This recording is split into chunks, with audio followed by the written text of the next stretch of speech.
Marks 6 years since George Floyd was murdered by a Minneapolis police officer, and right now people are on the street near 38th and Chicago honoring his life and the community that has formed since his death. The uprising that followed drew international attention to police accountability and racism, and emotions to this day are raw. Gordon Severson joins us with more. Gordon?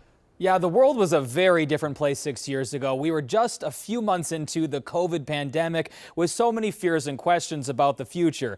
Then George Floyd was murdered and Minneapolis became the center of a worldwide movement. Thank you guys for coming out to the Rise and Remember 6th Annual Festival. 6 years ago, few people outside of Minneapolis had ever heard of 38th and Chicago, a street corner that has now become a worldwide symbol. It's a beautiful thing, man, you know.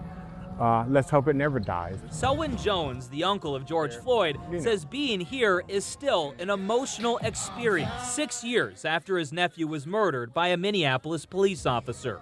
I'm mad, I'm sad, because we've got an empty chair at the Christmas table every year. Though he's proud to see how his nephew's death became the spark that ignited so much hope and change in the community and across the country. My nephew had to perish for laws to change, for legislations to change, you know, for people to change, for mindsets to change. So, you know, man, you take the good with the bad. It's a time for the community to reach into joy as a way of remembrance. Janelle Austin with Rise and Remember helped plan the festival.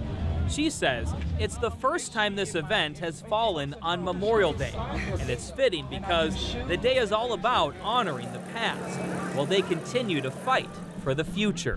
When people choose to remember what happened and how it happened, that actually gives us a chance to be able to change who we are as a society and actually do things differently. The day was filled with food and live music and a visit from the governor. A celebration of life and the community bonds born out of tragedy. George Floyd's untimely death brought us together, and we are doing the work to stay together. Several of Floyd's family members will also gather at the site for a candlelight vigil. Their plan is to light the candles around 8 o'clock tonight to honor the exact moment he was killed. All right, thank you, Gordon.